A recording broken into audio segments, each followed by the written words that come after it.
Well, in this video, we're going to be doing water pump impeller on this Mercury 9.9. This is a long shaft, two-stroke long shaft. Means that it's a 20-inch from here to here. That's essentially the height of the transom. Short shaft, I think, is 15. I think I've got those numbers memorized right. This should be the same procedure for Mercury 9.9s, 15s, I think 6s. A lot of them are the same, and it doesn't matter if it's short shaft or long shaft. Should still be the same procedure. So first thing we're going to do is, where's the latch? We're going to pop the hood off.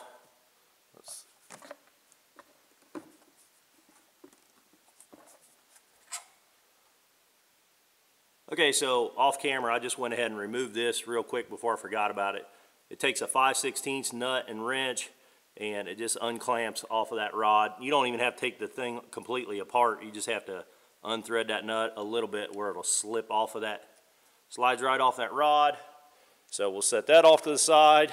Then we want to go ahead and disconnect the linkage here at the top. So again, let me see if I can get a light on it for you. Okay, so can you see what I'm looking at here, what I'm pointing at? So this is the linkage at the top where that rod comes up. Can you see the rod down there? I realize this camera does a poor job, but my long screwdriver is poking the rod. We want to disconnect this little apparatus here. You pop it up and then pull it off, or pull it out at least enough to where this little doodad hinges. That hinge is actually capturing that pin. Okay, so it fell off in there. I'll need to grab a needle nose. Well, maybe not. Okay, so that's the little doodad there, and you can see this hinge pin. This hinge pin, that's what's capturing that metal rod. So now we can see, hopefully you can see, that rod is loose in here. So we'll set this off to the side as well. Now we're going to raise up. Take two hands. I'm going to take two hands, release this, raise it up, and I'll show you the bolts down. Okay, so we got it up, and there are now 1, 2, 3 bolts that we need to take out. Take a 1/2-inch wrench, and this thing should sort of drop right out. I'll go ahead and I'll see if I can get you guys set up on a tripod and show you sort of the struggle that goes along with, you got to line up. It's not so bad pulling it apart, but there is a little bend to this shift shaft, causes a little bit of grief pulling it apart. Hopefully the thing is not stuck, like the drive shaft's not stuck in there real bad. I just got this motor last year. I did not take it apart, and I don't know how long it's been since this has been taken apart. Sometimes if it's been a number of years, it can be difficult to get them apart. If you're doing this regularly, you know, every year, it would be great. It just falls apart, goes right back together. So I'm going to pull those bolts out, and we'll see how bad this thing is to get it off.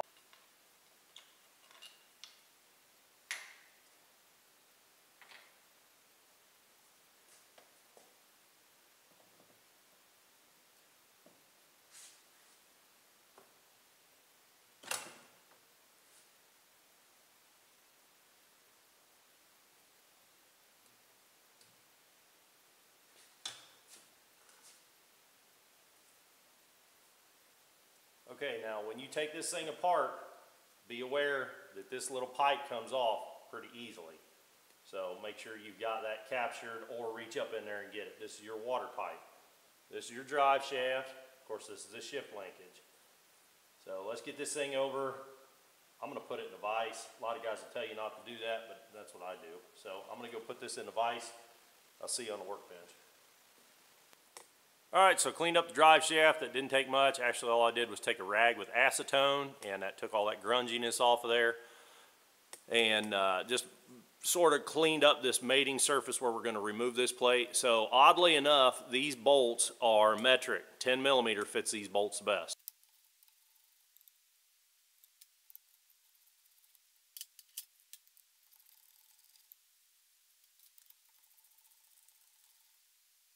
Next, we're going to separate this upper housing from the rest of the assembly. You can tell by the length of those bolts, they go through this white portion all the way down into the black.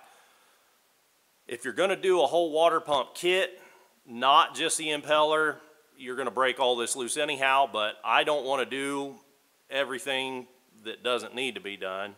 So I just want to replace that rubber impeller in there. So I'm going to be sort of cautious not to disrupt these gaskets below this plate.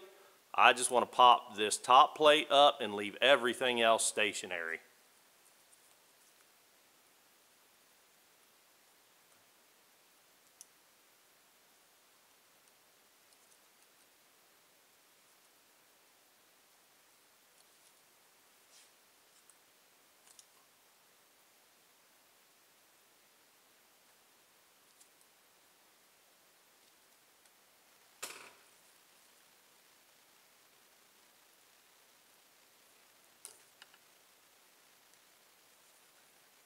So now you can see why it's important that this not have burrs on it, because now I'm going to have to slide this all the way up and off.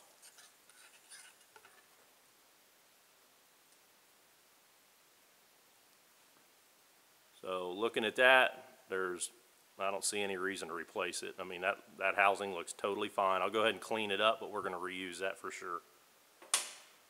Now, the impeller, let me show you this.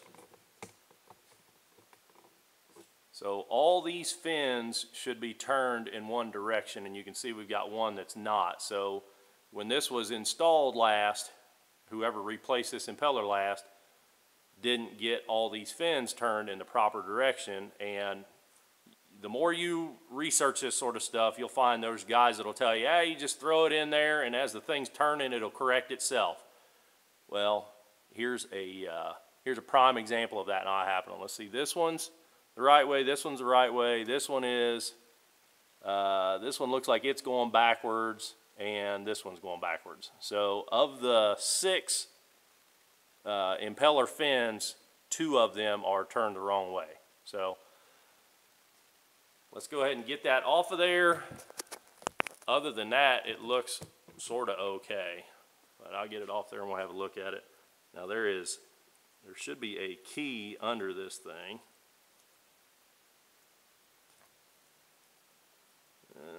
Piece of junk, piece of something wrapped around there, or maybe they put some kind of adhesive on it when they last installed it. So here's the key. We want to keep track of that. So there you can see that. You can see that impeller. It's got 2 fins going the wrong way.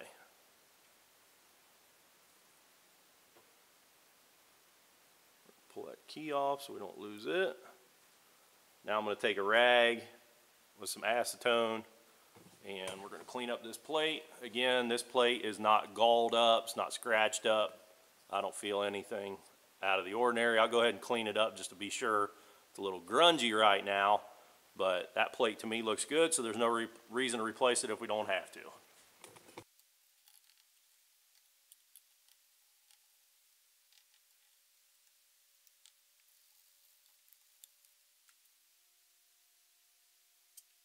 Okay, so here's the kit I got off of Amazon.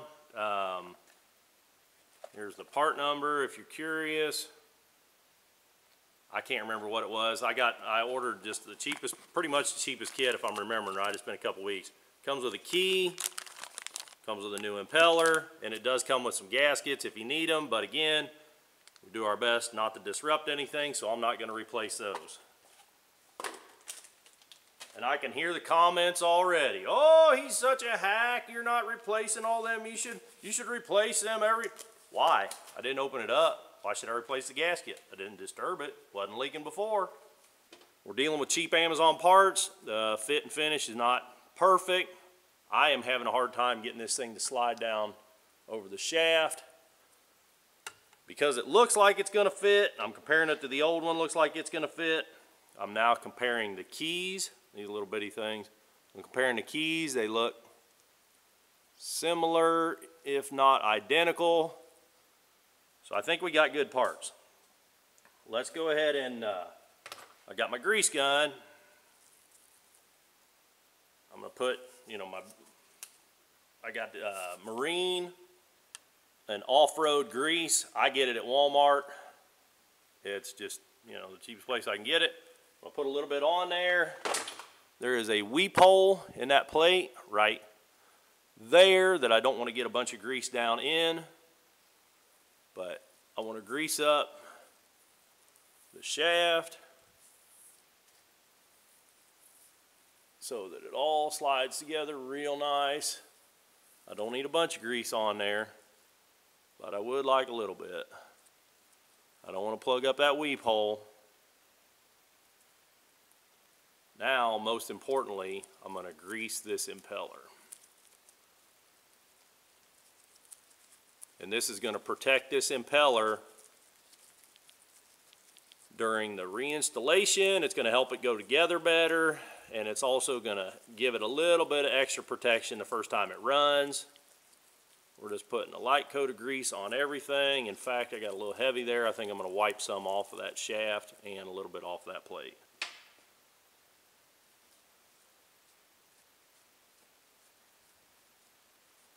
I got a little too ambitious with my grease.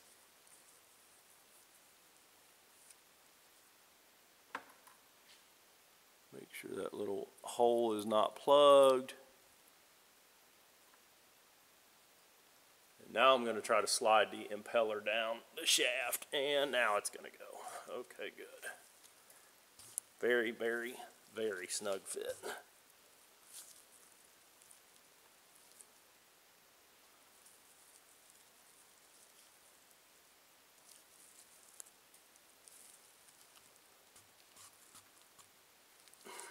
Very snug fit. So now I'm going to put this key on. You can see this. See this flat spot on the shaft? The key needs to sit in there on that flat spot, and there's a notch in this impeller that engages that key. I guess you can call it a keyway on the impeller.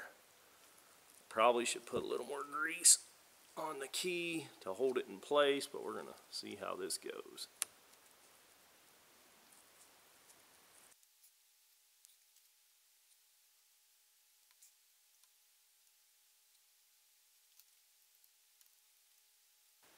I'll be honest with you guys, I've ordered a lot of these on Amazon, and I have I've never had one that the impeller was this tight on this shaft, so this is sort of a first for me. I cannot get that thing to, can't get the key to start up in the keyway on the impeller.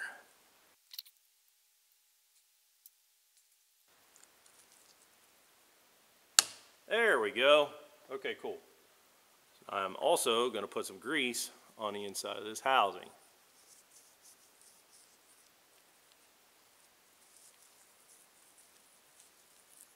Now I'm sliding the housing down over top of the impeller, and you can see, well, hopefully you can see, the blades are quite a bit longer than this housing. So now we need to turn the shaft, the drive shaft, as we're pressing down on this housing, and we want to turn the drive shaft in the proper direction. So with this engine, I'm going to turn the drive shaft clockwise from the top. If I was looking down on the thing from the top, I'm turning this drive shaft clockwise, and that should help orient those fins as the housing is coming down.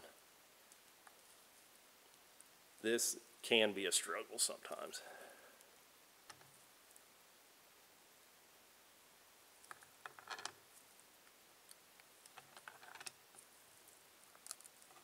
Go.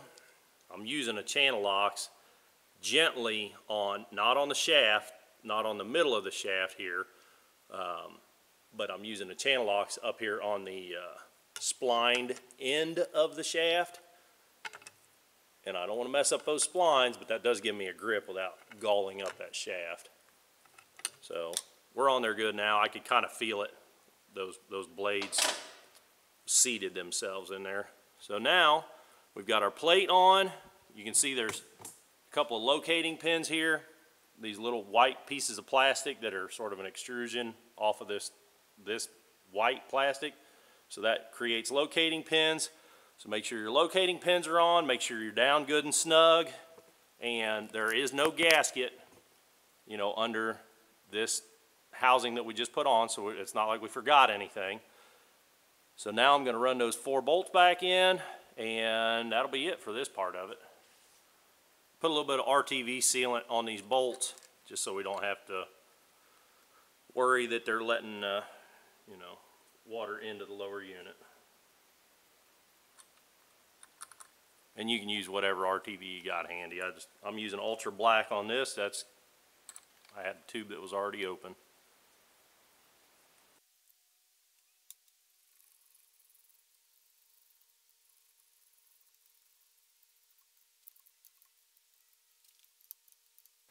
Okay, that's it. Let's make sure we don't forget to put our little rubber water hose on there. I'll meet you back over at the motor. Okay, so before we put this thing together, I thought I'd come over here and sort of show you guys what this is looking like. I took a rag and cleaned this mating surface up. So again, no gasket on here, so it's not critical, but you know, keep it clean. So this port, this is where the exhaust comes down. So that's why it's all grungy and black and nasty. See this copper tube here? That's your water line. That's where that rubber hose has got to sit over top of this water line when you're going back together. And there are, well, there's 3 holes up in there. Hopefully you can see the front hole is where the shifter goes through. And then right next to the water pipe, there's a hole, a little bit larger diameter. That's where the drive shaft goes up through that hole. So we got to line up the water pipe, the shift rod, and the drive shaft. And you know, at the same time, once that drive shaft goes up in there, it's got to engage the power unit. So we may have to sort of roll the engine over a little bit to get the shaft splines to sit in there straight. So sometimes this can be a bit of a challenge. Now sometimes it does help to also sort of turn this drive shaft 90 degrees. We may have to play with it. Or excuse me, not drive shaft, the shift linkage.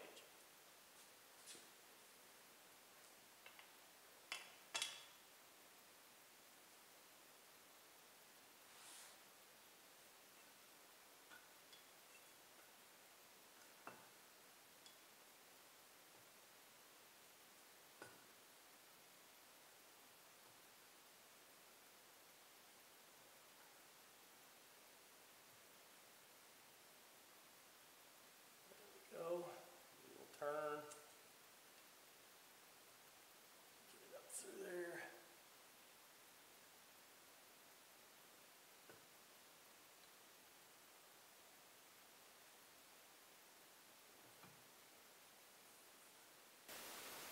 Trying to watch that water line, make sure that thing is engaged properly.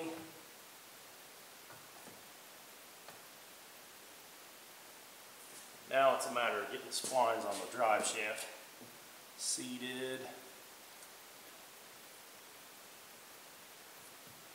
There we go. So I'm rolling. I don't know if you guys probably can't see me. I got my hand on the flywheel on the top of the motor, and I'm just sort of rocking it back and forth. There we go. We didn't have to force anything. If you got to put the screws in and have it pull itself together, you've done something wrong. So something is not lined up for you. It should go completely back together. I mean, there might be just a fraction of a gap there. I like to keep that one bolt handy where I can reach it with one hand.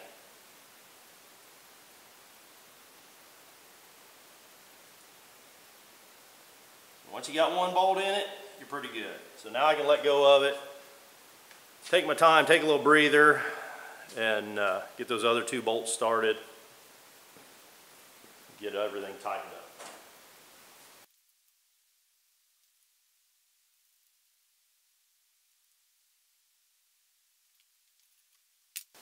Now these bolts, because they're just so close to the housing, you have to use a wrench on these.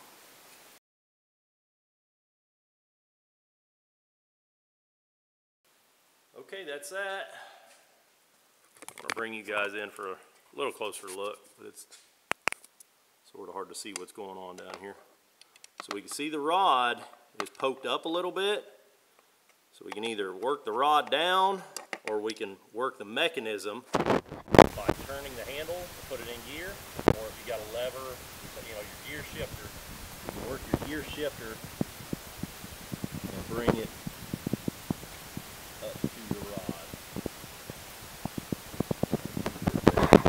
You guys can see what's going on there. Now I'm going to have to put the camera down and slide this. Again, this catch is the pin that captures the thing. Okay, so I got the little catch pushed in, so the pin is in. Now I want to come out here on the end and just push it down. And hopefully, sometimes this linkage loosens up a little bit. So I have to come over here on the other side. See that big brass nut down there? Shove that in a little bit. Just me messing with it has caused that to push out a little bit. This blue is a plastic bushing that goes into sort of the housing of the engine. There we go. So now we get the catch clipped down on there. I could feel it sort of click into place. So that's all good. Let's go ahead and I'm going to work the handle, which is again my gear shifter, and we're just going to make sure that everything looks like it's working fine. Looks good. Okay, so I'll put it back in neutral, and I'm going to go ahead and reinstall this little. You want to make sure you get this put back in the same position that it was. So I'm going to get down on there, scrutinize it, look at the shaft, and you can see on the shaft where there's a little mark where the thing was sitting. So again, it only takes 5/16 wrench and ratchet and put that right back on there. Okay, so we got our little catch installed, and again, if I didn't mention it earlier, what that does is, hold the light. What it does is it holds up this mechanism here, and this mechanism, when you push up on it, that allows the engine to swing up. So like if you're in forward or neutral, this mechanism is being held open and allows the engine to kick up. Like if you're, say you're in forward gear, you're cruising across the lake, you hit a stump or something, that allows the engine to kick up. But when you shift into reverse, and I'm going to go ahead and reach up, I'll turn the thing, when you shift into reverse, it allows that mechanism to come down, which then locks the leg, and it doesn't allow it to pull itself up. If you ever see an engine that when you put it in reverse, it pulls itself out of the water, there's probably something going on with that, or that could be. So anyhow, I got that little doodad put back on there. So now the only thing left to do is put the hood on it and verify that everything's working right. All right, well, I've got a barrel. The main thing when you're running it in a barrel is make sure that the water level is up higher than the water pump is inside. So this is just high enough. If I had a deeper barrel, I'd probably go with it, but this will do for now. So it's submerging the water pump inside, so that's good. Now this engine hasn't run, I was just figuring it out, this engine hasn't run in like 9 or 10 months. So it might take me a little bit to get it started, bear with me, but we'll verify once the darn thing starts, we'll verify that the pump is working.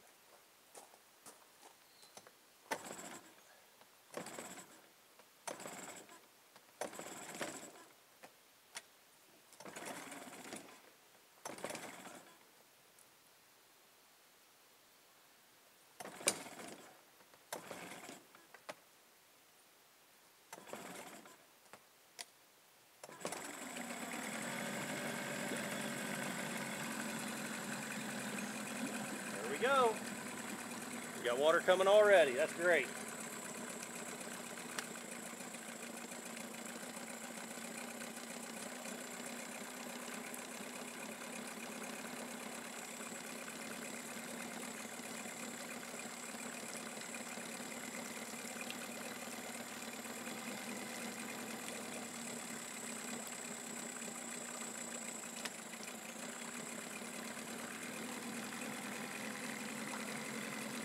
All right, we're running at these sort of low speeds. I mean, that's a good stream of water. Now, if I run it any higher, I got to have it in gear, and it's going to make a mess. But I mean, that's a great stream for idle. So let's go ahead and I will kick it into gear just to verify that everything's working on it. Again, it's been sitting for almost a year, so we'll kick it in gear and make a mess, but we know the water pump's working, so essentially this video's over. That's how you change a water pump. If I helped you, click the thumbs up button. You want to see any more videos like this, click the subscribe button. Till next time, keep on tinkering.